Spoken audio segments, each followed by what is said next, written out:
الحمد للہ رب العالمین والصلاة والسلام علی سید المرسلین اما بعد فاعوذ باللہ من الشیطان الرجیم بسم اللہ الرحمن الرحیم الصلاة والسلام علیک یا رسول اللہ وعلی آلک واصحابک یا حبیب اللہ الصلاة والسلام علیک یا نبی اللہ وعلی آلک واصحابک یا نور اللہ۔ فیضان قرآن کے سلسلے میں حاضر ہیں اور آج سورۃ الاحقاف کی آیت نمبر 29 سے قرآن پاک کا درس سنیں گے۔ آنے والی آیات میں اللہ تبارک و تعالی نے قوم جنات کا تذکرہ فرمایا۔ جنات نبی کریم صلی اللہ تعالیٰ علیہ وآلہ وسلم کی بارگاہ میں حاضر ہوئے۔ سرکار دو عالم صلی اللہ علیہ وآلہ وسلم تلاوت فرما رہے تھے۔ جنوں کے گروہ نے تلاوت سنی تو بڑے متاثر ہوئے اور انہوں نے اپنی قوم کو جا کے قرآن پاک کے بارے میں بتایا کہ اللہ تعالیٰ نے ایک اور کتاب نازل فرمائی ہے، جیسا کہ اللہ تعالیٰ نے حضرت موسیٰ علیہ السلام پر ایک کتاب نازل فرمائی تھی۔ وہ واقعہ یہاں پر آیات کے اندر بیان کیا گیا ہے۔ ارشاد ہوتا ہے بسم اللہ الرحمن الرحیم وَإِذْ صَرَفْنَا إِلَيْكَ نَفَرًا مِّنَ الْجِنِّ يَسْتَمِعُونَ الْقُرْآنَ فَلَمَّا حَضَرُوهُ قَالُوا أَنصِتُوا فَلَمَّا قُضِيَ وَلَّوْا إِلَىٰ قَوْمِهِم مُّنذِرِينَ قَالُوا يَا قَوْمَنَا إِنَّا سَمِعْنَا كِتَابًا أُنزِلَ مِن بَعْدِ مُوسَىٰ مُصَدِّقًا لِّمَا بَيْنَ يَدَيْهِ يَهْدِي إِلَى الْحَقِّ وَإِلَىٰ طَرِيقٍ مُّسْتَقِيمٍ یا قومنا اجیبوا داعی اللہ وآمنوا بہ یغفر لکم من ذنوبکم ویجرکم من عذاب علیم ومن لا یجب داعی اللہ فلیس بمعجز فی الارض ولیس له من دونہ اولیاء اولئک فی ضلال مبین۔ اور اے حبیب یاد کرو جب ہم نے تمہاری طرف جنوں کی ایک جماعت بھیری جو کان لگا کر قرآن سنتی تھی، پھر جب وہ نبی کی بارگاہ میں حاضر ہوئے تو آپس میں کہنے لگے خاموش رہو اور سنو۔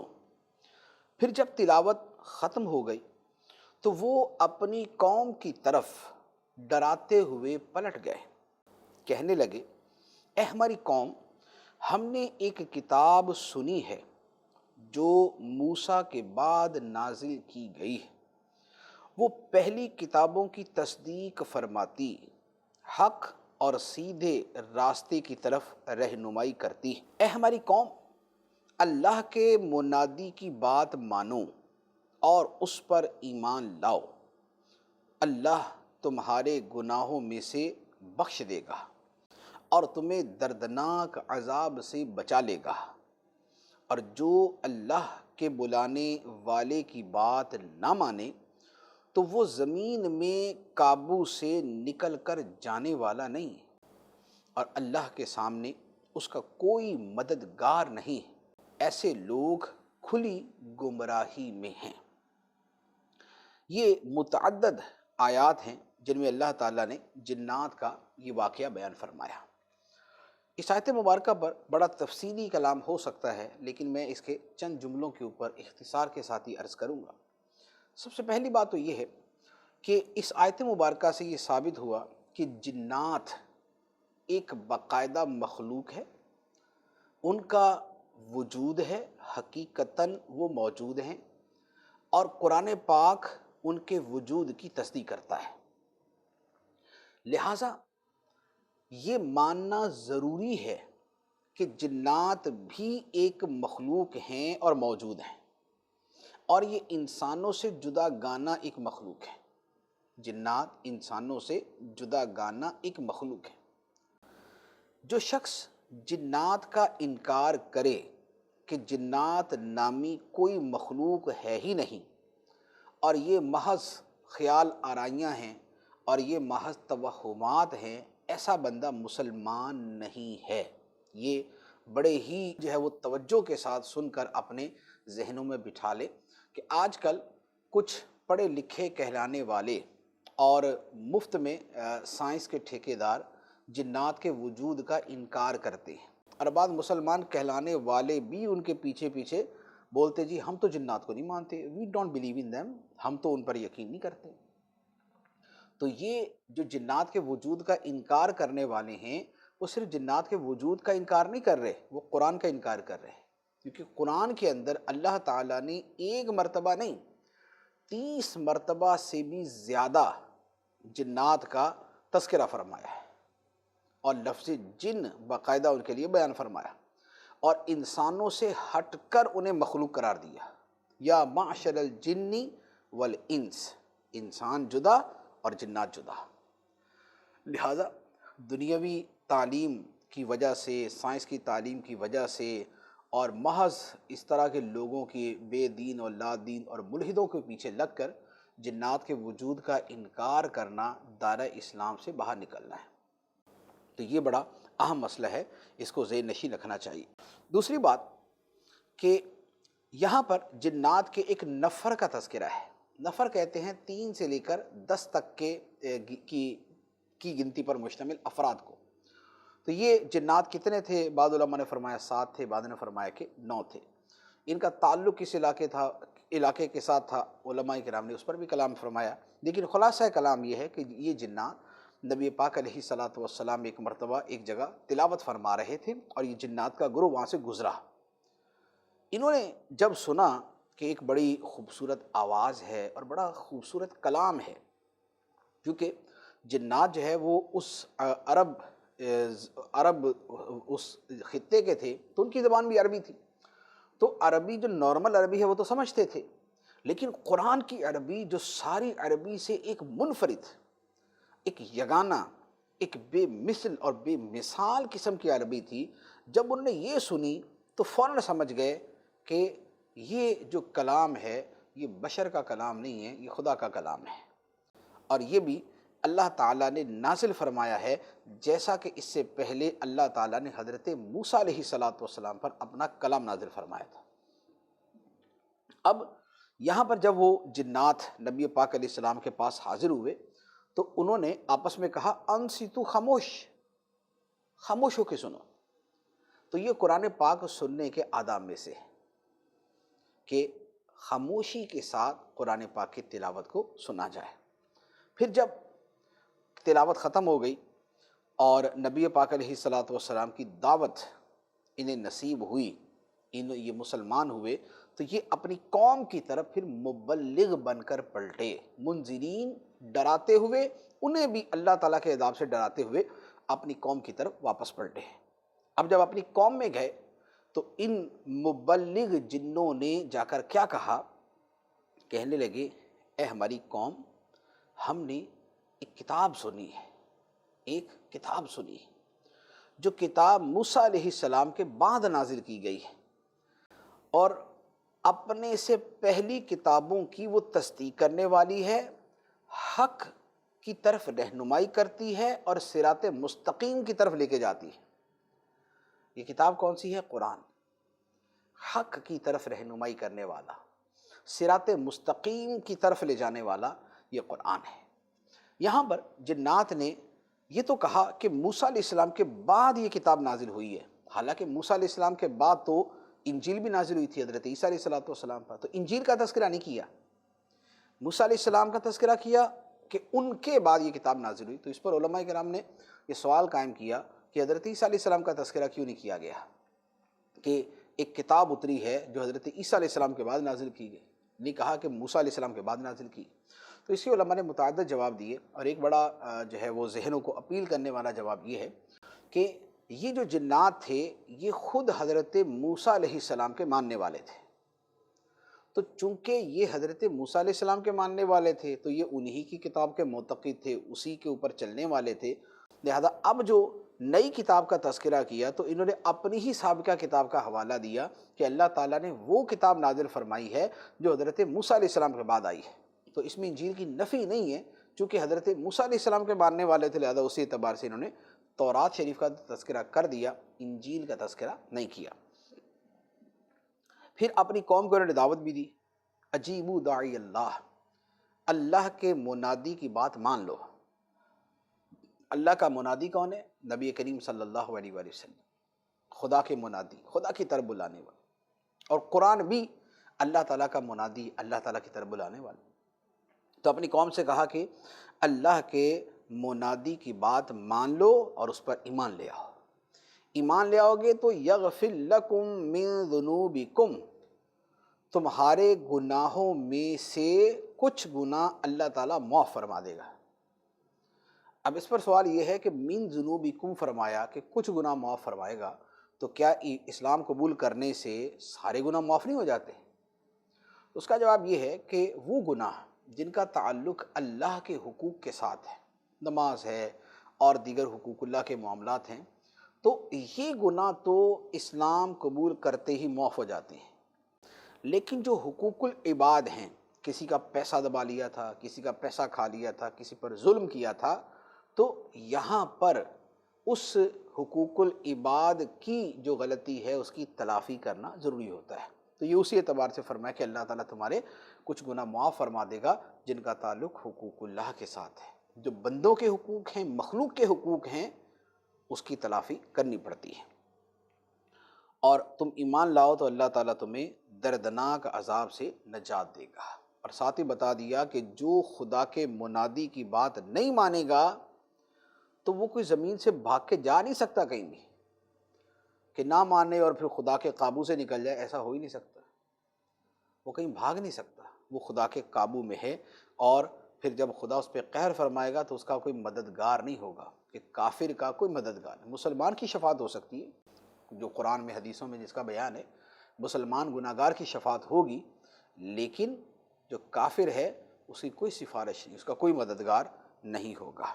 تو یہ جنات کا واقعہ ہے جو یہاں پر بیان کیا گیا۔ اس کے بعد اگلی آیت میں ارشاد ہوتا ہے، اولم یروا ان اللہ الذی خلق السماوات والارض ولم یعی بخلقہن بقادر علی ان یحیی الموتى بلا انہ علی کل شیء قدیر۔ کیا انہوں نے نہ دیکھا کہ وہ اللہ جس نے آسمان اور زمین بنائے اور ان کے بنانے میں وہ تھکا نہیں، وہ اللہ اس بات پر قادر ہے کہ مردوں کو زندہ کرے۔ کیوں نہیں، بے شک وہ ہر شے پر قادر ہے۔ یہ اللہ تعالیٰ کی قدرت پر ایک بڑی ہی پیاری دلیل اور بڑی خوبصورت دلیل ہے۔ اور یہ سارے دلائل جو ہیں یہ نبی پاک صلی اللہ علیہ وآلہ وسلم کے جو اولین مخاطبین تھے، کفار مکہ، یہ ان کو دیے جا رہے ہیں۔ پہلے قوم عاد کا تذکرہ ہوا جو احقاف کی سرزمین پہ رہنے والے تھے، پہلے ان کا بیان کر کے اور ان کا انجام سنا کر اللہ تعالیٰ نے اس قوم کو جو ہے وہ سمجھایا، اس قوم کو ڈرایا برے عذاب سے۔ اس کے بعد اللہ تعالیٰ نے جنات کا تذکرہ فرمایا کہ جنات تو نبی پاک علیہ السلام کا قرآن سن کر ایمان لے آئے، اے کفار مکہ تم نہیں لائے، تو یہ قسم کا شرم دلانا ہے۔ اب یہاں سے ان کو ایک عقلی دلیل کے ذریعے سمجھایا جا رہا ہے کہ اللہ تعالیٰ کی قدرت تمہارے سامنے ہے کہ اس نے آسمان و زمین بنائے، اور یہ اتنی بڑی مخلوق، اتنے وسیع آسمان، اتنی بڑی زمین بنا کے بھی خدا تھکا نہیں، وہ تھکاوٹ سے پاک ہے، وہ تھکاوٹ سے پاک ہے، وہ ایسے عوارض اور ایسے عیوب اور ایسے نقائص سے پاک ہے۔ تو جو آسمان و زمین جیسی بڑی اشیاء بنا کر بھی تھکا نہیں، تو اس کے لیے کیا مشکل ہے کہ مردوں کو دوبارہ زندہ کر دے؟ تو فرمایا کہ اللہ تعالیٰ کی یہ شان ہے کہ وہ ہر شے پر قدرت رکھنے والا، ہر شے پر قدرت رکھنے والا۔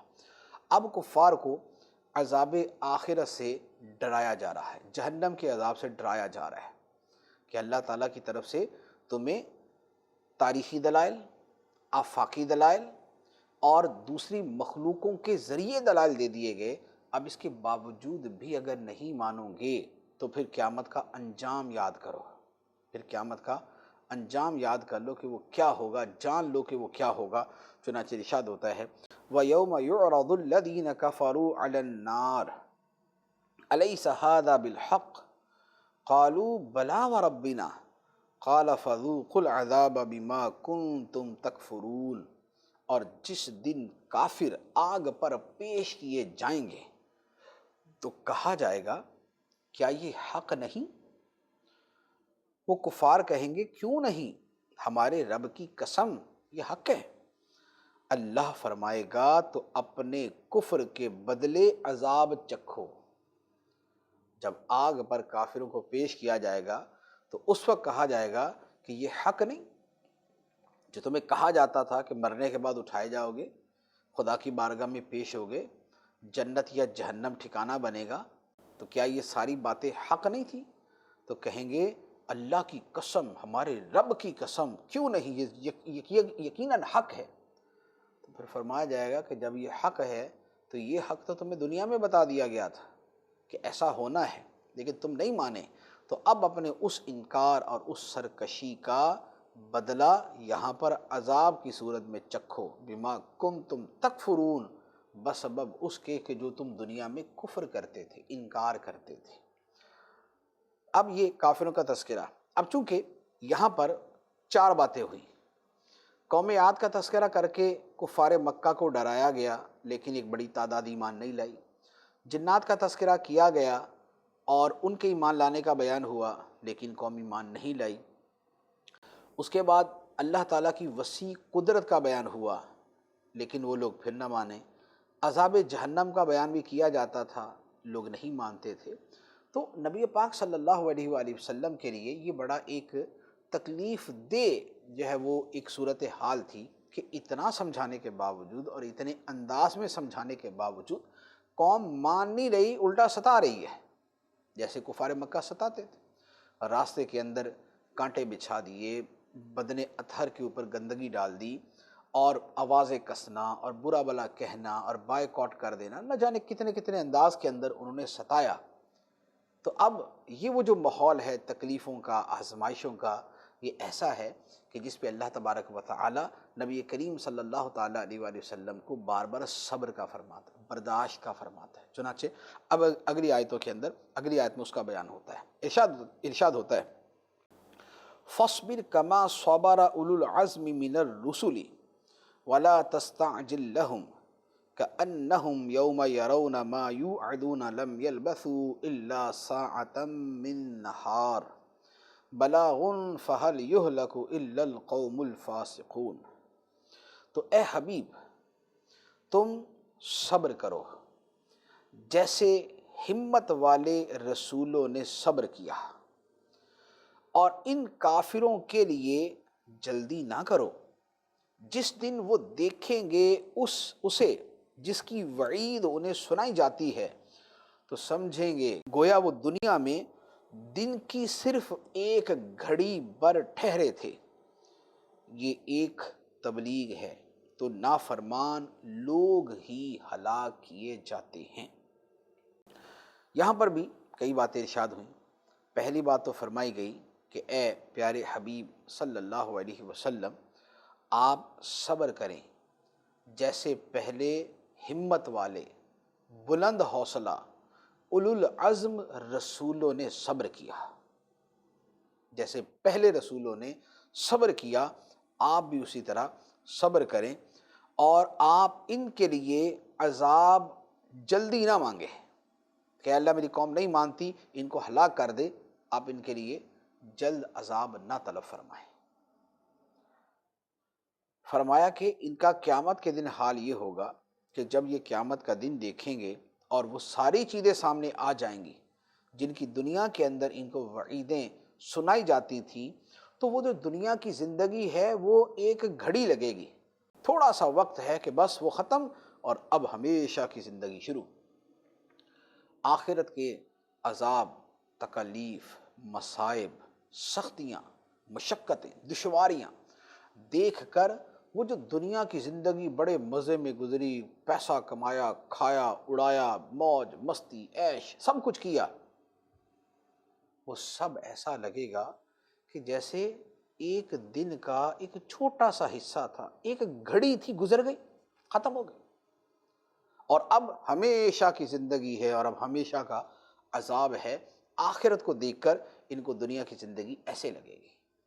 تو یہ ان کا حال ہوگا۔ تو فرمایا کہ بلاغ یہ تو تبلیغ ہے، آپ ان کو اللہ کا پیغام پہنچاتے رہے، آپ کی ذمہ داری یہی ہے، اور یہ قرآن اسی بات کی تبلیغ ہے، اسی کا بیان ہے، اور آپ کی زندگی بھی اسی تبلیغ کا نام ہے، اسی نیکی کی دعوت کا نام ہے، برائی سے بچانے کا نام ہے، خدا سے ڈرانے کا نام ہے۔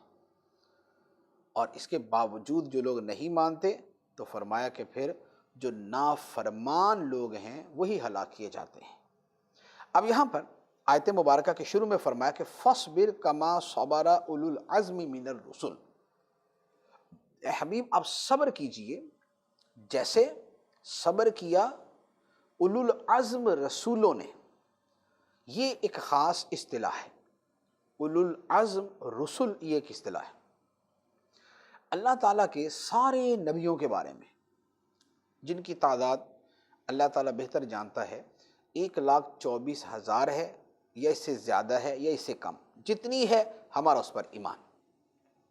اللہ تعالیٰ کے سارے نبی نفس نبوت میں یعنی نبی ہونے میں برابر ہے، لا نفرق بین احد من رسولہ، ہم ان میں کسی کے درمیان فرق نہیں کرتے، سب اللہ کے نبی، ہم سب کو مانتے ہیں، لیکن نبیوں کے اندر مرتبوں کے اعتبار سے فرق ہے، کسی کی شان بلند ہے، کسی کی اس سے زیادہ بلند ہے، کسی کی اس سے زیادہ بلند ہے، تلک الرسل فضلنا بعضهم علی بعض، تو رسولوں کے اندر مرتبوں کے اعتبار سے فرق ہے۔ جن نبیوں کا مرتبہ سارے کے سارے نبیوں میں سب سے بلند ہے وہ 5 ہیں، اور ان 5 نبیوں کو اولو العزم رسول کہا جاتا ہے۔ جن 5 رسولوں کا، نبیوں کا مرتبہ سارے نبیوں سے بلند ہے وہ 5 ہیں۔ وہ کون ہیں؟ حضرت نوح علیہ السلام، حضرت عیسیٰ علیہ السلام، حضرت موسیٰ علیہ السلام، حضرت ابراہیم علیہ السلام، اور ہمارے آقا و مولا حضرت محمد مصطفیٰ صلی اللہ علیہ وآلہ وسلم۔ یہ 5 رسول وہ ہیں جن کا مرتبہ سب سے بلند ہے، اور انہیں کہا جاتا ہے اولو العزم رسول۔ اور یہاں جو نبی پاک علیہ السلام کو فرمایا گیا، تو اب اس کو یوں آپ کہہ سکتے ہیں کہ یوں کہا گیا کہ اے حبیب آپ ایسے ہی صبر کیجئے جیسے حضرت ابراہیم نے، حضرت نوح نے، حضرت موسیٰ نے، حضرت عیسیٰ علیہ السلام نے صبر کیا۔ اور یہ جو 5 ہیں ان کا بطور خاص قرآن پاک میں تذکرہ ہے۔ چنانچہ ایک جگہ سورہ احزاب میں ارشاد ہوتا ہے، فرمایا وَإِذْ أَخَذْنَا مِنَ النَّبِيِّينَ مِيثَاقَهُمْ وَمِنْكَ وَمِن نُوحٍ وَإِبْرَاهِيمَ وَمُوسَىٰ وَعِيسَىٰ ابْنِ مریم۔ نوح، ابراہیم، موسیٰ، عیسیٰ اور نبی پاک علیہم السلام، یہ 5 کا اکٹھا تذکرہ کیا گیا، تو یہ اولو العزم رسول ہیں۔ اور نبی پاک علیہ السلام کو فرمایا کہ آپ صبر کیجئے جیسے اولو العزم رسولوں نے صبر کیا، اور سرکار دو عالم صلی اللہ علیہ وآلہ وسلم نے ایسا صبر کیا کہ سب سے بڑھ کر صبر کیا۔ چنانچہ حدیث مبارک ہے ترمذی شریف کے اندر، نبی کریم صلی اللہ علیہ وآلہ وسلم نے فرمایا جتنا مجھے اللہ کی راہ میں ڈرایا گیا اتنا کسی اور کو نہیں ڈرایا گیا، اور جتنا مجھے اللہ کی راہ میں ستایا گیا اتنا کسی اور کو نہیں ستایا گیا۔ تو نبی پاک صلی اللہ علیہ وسلم نے اللہ کی راہ میں سب سے بڑھ کر صبر کیا۔ صبر بڑی عظیم عبادت ہے، بڑے اس کے فضائل ہیں۔ اللہ تعالیٰ ہمیں عافیت کی زندگی عطا فرمائے، لیکن مشکل آئے تو صبر کریں، راہ خدا کے اندر ہم نکلیں، ہم نیکی کی دعوت عام کریں، ہم برائی سے منع کریں، اور اللہ تعالیٰ ہماری زبانوں میں تاثیر پیدا فرمائے، لیکن اگر اس راہ میں اگر کوئی تکلیف آئے تو اللہ تعالیٰ ہمیں صبر کی بھی توفیق عطا فرمائے۔ یہ سورہ مبارکہ سورہ احقاف جو ہے وہ یہاں پر ختم ہوئی۔ اب سورہ محمد شروع ہوتی ہے۔ سورہ محمد مدینہ منورہ میں نازل ہوئی، اور اس سورہ مبارکہ میں 4 رکوع اور 38 آیتیں ہیں، اور اس سورہ مبارکہ کا نام محمد اس لیے ہے کہ اس کی دوسری آیت کے اندر لفظ محمد نبی پاک صلی اللہ علیہ وسلم کا نام مبارک ذکر کیا گیا ہے، اور اس سورت کا ایک اور نام ہے سورہ قتال، کیونکہ اس کے اندر کفار کے ساتھ جہاد کے احکام بیان کیے گئے۔ اور بڑے زوردار قسم کے احکام بیان کیے گئے، تو اس کا نام سورہ قتال بھی ہے۔ ارشاد ہوتا ہے بسم اللہ الرحمن الرحیم الذین کفروا وصدوا عن سبیل اللہ اضل اعمالہم، وہ لوگ جنہوں نے کفر کیا اور اللہ کی راہ سے روکا، اللہ نے ان کے اعمال برباد کر دیے۔ یہ آیت مبارکہ جو ہے کہ جس نے کفر کیا، اللہ کی راہ سے روکا، اللہ تعالیٰ نے اس کے اعمال برباد کر دیے۔ اس کی 3 تفسیریں بیان کی گئی ہیں۔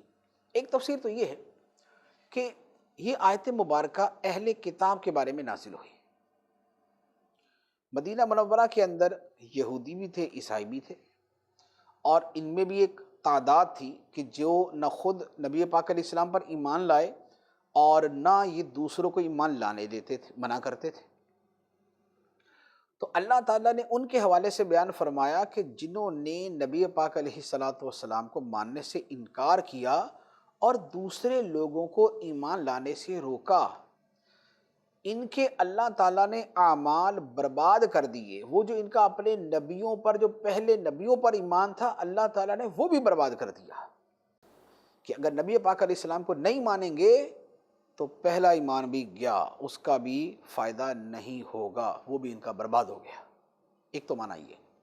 دوسرا معنی یہ ہے کہ یہ آیت مبارکہ تمام تر ہر قسم کے کافر کے بارے میں نازل ہوئی، جیسے کفار مکہ ہی تھے کہ ان کے بارے میں فرمایا کہ یہ خود ایمان لاتے نہیں اور دوسروں کو منع کرتے ہیں۔ اللہ تعالیٰ نے ان کے اعمال کو برباد کر دیا۔ کون سے اعمال کو؟ وہ اعمال کہ جو ظاہری اعتبار سے بھلائی کے، اچھائی کے اور نیکی کے کام ہیں۔ غریبوں کو کھانا بھی کھلاتے تھے، مسکینوں کی مدد بھی کر دیتے تھے، بیواؤں یتیموں کے اوپر بھی شفقت کر دیتے تھے، خانہ کعبہ کا نظام چلانا، پانی بھرنا اور خدمت جو ہے وہ حرم، خدمت کعبہ، یہ اس طرح کے کام کرتے تھے۔ لیکن خانہ کعبہ کی خدمت، حرم شریف کی خدمت تب معتبر ہے جب ایمان ہو۔ ایمان نہیں تو اللہ تعالیٰ نے فرمایا کہ اللہ تعالیٰ نے کے اعمال برباد کر دیے۔ اب خواہ خانہ کعبہ کی خدمت کرے، خواہ یہ حاجیوں کے لیے اچھے سے اچھا انتظام کرے، خواہ عمرے والوں کے لیے بڑے اہتمام کر دیے، پانی ان کے لیے مہیا کر دیا، آب زمزم ان کو مہیا کر دیا، دیگر سہولیات فراہم کر دی، لیکن ایمان اگر نہیں تو ان کے سب اعمال برباد۔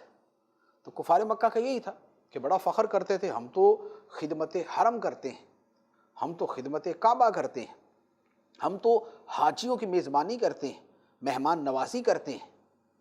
لیکن چونکہ نبی پاک علیہ السلام پر ایمان نہیں تھا اور دوسرے لوگوں کو بھی صحیح عقیدے اور ایمان سے روکتے تھے، تو فرمایا کہ سب عمل برباد۔ دنیا میں ان کو شہرت مل جائے گی، عزت مل جائے گی، لوگ نام رکھ دیں گے کعبے کی خدمت کرنے والے، حرم کی خدمت کرنے والے، لیکن یہ دنیا کا صلہ ہوگا، پیسہ بھی مل جائے گا، اس کے اوپر تجارت ہوگی، لوگ آئیں گے خریدیں گے، پیسہ بھی مل جائے گا، لیکن خدا کی بارگاہ میں ثواب نہیں ملے گا۔ تو اس کا دوسرا معنی علماء نے یہ بیان فرمایا۔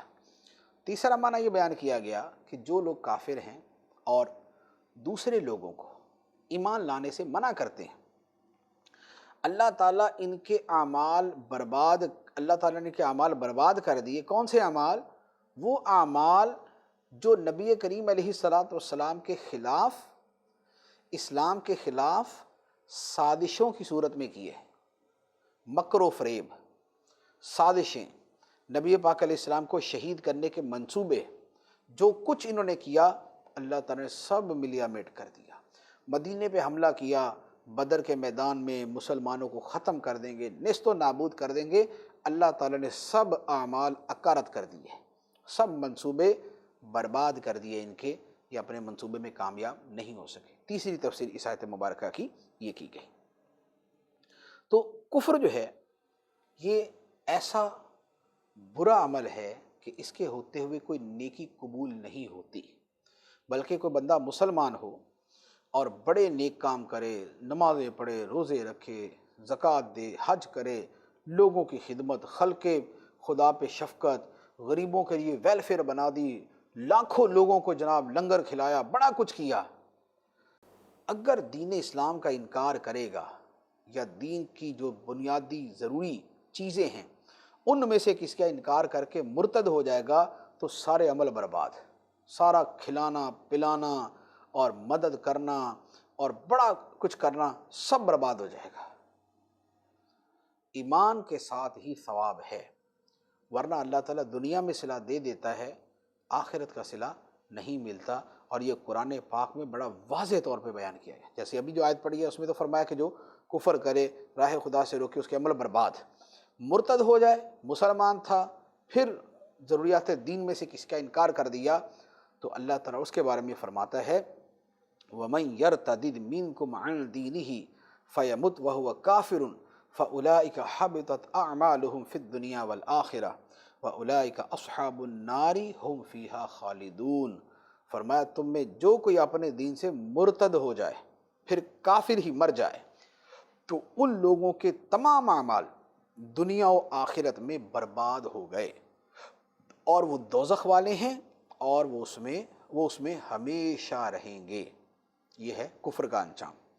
جبکہ اس کے مد مقابل جو ایمان والے ہیں، سبحان اللہ، اللہ تعالیٰ ان کی بیان فرماتا ہے، فرمایا والذین آمنوا وعملوا الصالحات وآمنوا بما نزل على محمد وهو الحق من ربهم كفر عنهم سیئاتهم واصلح بالهم۔ اور جو ایمان لائے اور انہوں نے اچھے کام کیے اور اس پر ایمان لائے جو محمد پر اتارا گیا اور وہی ان کے رب کے پاس سے حق ہے، تو اللہ نے ان کی برائیاں مٹا دیں اور ان کی حالتوں کی اصلاح فرمائی۔ ایمان لائے، اچھے اعمال کیے، قرآن پر ایمان لائے اور قرآن ہی حق ہے ان کے رب کی طرف سے، تو اللہ تعالیٰ ان کی برائیاں مٹا دیتا ہے ایمان لانے والوں کی اور ان کی حالتوں کو سنوار دیتا ہے۔ یہ ہے نبی پاک صلی اللہ علیہ وآلہ وسلم کا غلام بننے کے فضائل۔ اب وہ جو پہلے کافروں کا انجام بیان ہوا کہ وہ جہنم میں ہیں، پھر ایمان والوں کا بیان ہوا کہ ان کے گناہ معاف، ان کے احوال کو اللہ تعالیٰ سنوار دیتا ہے، تو کیوں؟ فرمایا ذَلِكَ بِأَنَّ الَّذِينَ كَفَرُوا اتَّبَعُوا الْبَاطِلَ وَأَنَّ الَّذِينَ آمَنُوا اتَّبَعُوا الْحَقَّ مِن رَّبِّهِمْ كَذَلِكَ يَضْرِبُ اللَّهُ لِلنَّاسِ أَمْثَالَهُمْ۔ یہ اس لیے کہ کافر باطل کے پیروکار ہوئے اور ایمان والوں نے حق کی پیروی کی جو ان کے رب کی طرف سے ہے، اللہ ان کے حالات لوگوں سے یوں ہی بیان فرماتا ہے۔ فرمایا کہ وہ جو انجام میں فرق ہے، کافر کے عمل برباد، ٹھکانہ جہنم، مومن کے عمل مقبول، گناہ معاف، احوال سدھر جاتے ہیں۔ تو وجہ فرق کیا ہے کہ کافر باطل کا پیروکار ہوتا ہے، وہ باطل کے بت پرستی ہے، شرک ہے، کفر ہے، نبی کا انکار ہے، آخرت کا انکار ہے، وہ اس کے پیچھے چلتا ہے۔ اور ایمان والا حق کی پیروی کرتا ہے، وہ خدا کو مانتا ہے، نبی کو مانتا ہے، قرآن کو مانتا ہے، دین کو مانتا ہے، اسلام کو مانتا ہے، تو فرمایا کہ یہ اس لیے اس کے اعمال مقبول، اس کے گناہ معاف ہوتے ہیں۔ تو یہ اللہ تعالیٰ نے دونوں کے احوال بیان فرما دیے۔ اب اس کے بعد جہاد کے بارے میں آیت مبارکہ ہیں اور اس میں کئی احکام دیے گئے ہیں۔ ارشاد ہوتا ہے فَإِذَا لَقِيتُمُ الَّذِينَ كَفَرُوا فَضَرْبَ الرِّقَابِ حَتَّى إِذَا أَثْخَنْتُمُوهُمْ فَشُدُّوا الْوَثَاقَ فَإِمَّا مَنًّا بَعْدُ وَإِمَّا فِدَاءً حَتَّى تَضَعَ الْحَرْبُ أَوْزَارَهَا ذَلِكَ وَلَوْ يَشَاءُ اللَّهُ لَانتَصَرَ مِنْهُمْ وَلَكِنْ لِيَبْلُوَ بَعْضَكُمْ بِبَعْضٍ وَالَّذِينَ قُتِلُوا فِي سَبِيلِ اللَّهِ فَلَنْ يُضِلَّ أَعْمَالَهُمْ سَيَهْدِيهِمْ وَيُصْلِحُ بَالَهُمْ وَيُدْخِلُهُمُ الْجَنَّةَ عَرَّفَهَا لَهُمْ۔ تو جب کافروں سے تمہارا سامنا ہو، اے مسلمانوں، دوران جنگ جب کافروں سے تمہارا سامنا ہو تو گردنیں مارو، یہاں تک کہ جب تم انہیں خوب قتل کر لو تو قیدیوں کو مضبوطی سے باندھ دو، پھر اس کے بعد چاہے احسان کر کے چھوڑ دو یا فدیہ لے لو۔ یہاں تک کہ لڑائی اپنے بوجھ رکھ دے، حکم یہی ہے، اور اگر اللہ چاہتا تو آپ ہی ان سے بدلہ لے لیتا، مگر تمہیں یہ حکم اس لیے دیا تاکہ تم میں سے ایک کو دوسرے کے ذریعے جانچے، اور جو اللہ کی راہ میں مارے گئے اللہ ہرگز ان کے عمل ضائع نہیں فرمائے گا، ان قریب اللہ انہیں راستہ دکھائے گا اور ان کے حال کی اصلاح فرمائے گا اور انہیں جنت میں داخل فرمائے گا، اللہ نے انہیں اس کی پہچان کروا دی تھی۔ یہ آیت مبارکہ کئی احکام پر مشتمل اور کئی فضائل اور خوشخبریوں پر مشتمل ہے۔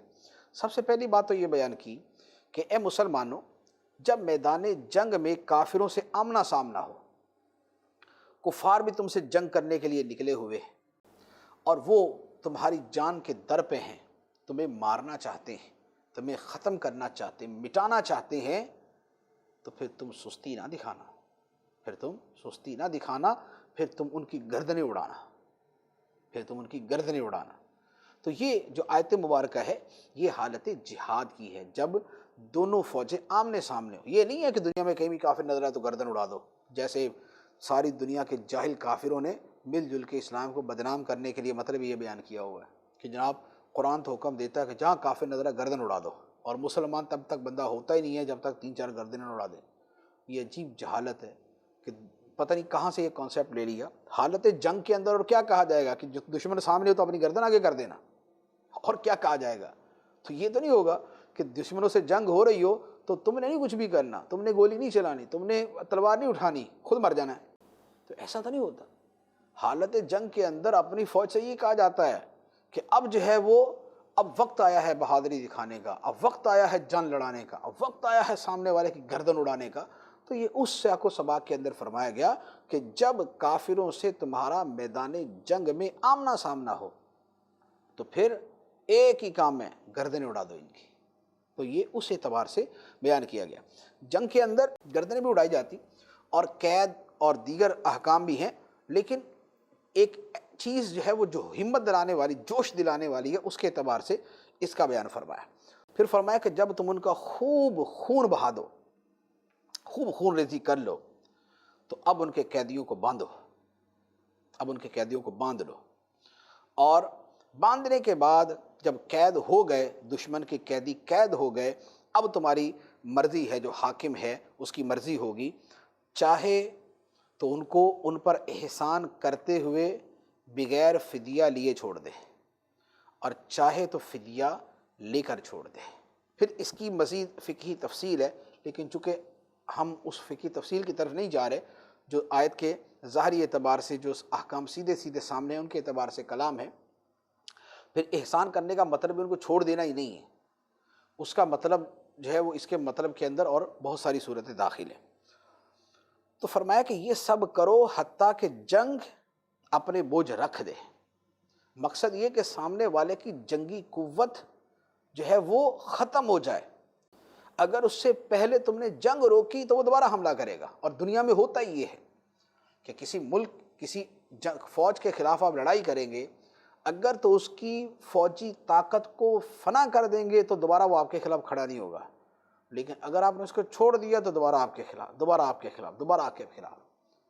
تو لہٰذا اسلام کی جو اسلام کے یہ احکام ہیں ان کا مقصد یہ ہے کہ اسلام کی تبلیغ کی راہ میں رکاوٹ نہ رہے، اسلام کی تبلیغ کی راہ کے اندر کوئی رکاوٹ نہ رہے، کوئی اپنے طاقت کی وجہ سے اسلام کو روکے نہیں کہ جناب اسلام کی ہم تبلیغ نہیں کرنے دیں گے۔ تب تک جو ہے یہ فریضہ سر انجام دیتے رہو جب تک کہ کفر کی شوکت ٹوٹ نہیں جاتی اور اس کا سر نگو نہیں ہو جاتا، تب تک یہ فریضہ سر انجام دیتے رہو۔ اور فرمایا کہ خدا کا حکم یہی ہے، اگر اللہ چاہتا خود ہی بدلہ لے لیتا، جو کفر کرے اللہ اس کو مار دیتا، اس کو کسی مصیبت میں مبتلا کر دیتا، لیکن اللہ تعالیٰ نے ایسا نہیں کیا۔ اللہ تعالیٰ نے لوگوں تمہیں حکم دیا تاکہ تمہیں جانچے بعض کو بعض کے ذریعے، کون خدا کے حکم پہ اپنی جان قربان کرتا ہے، کون خدا کے حکم پہ سب کچھ قربان کرنے کو نکل پڑتا ہے، اور کون جو ہے وہ جو گھر بیٹھا رہتا ہے۔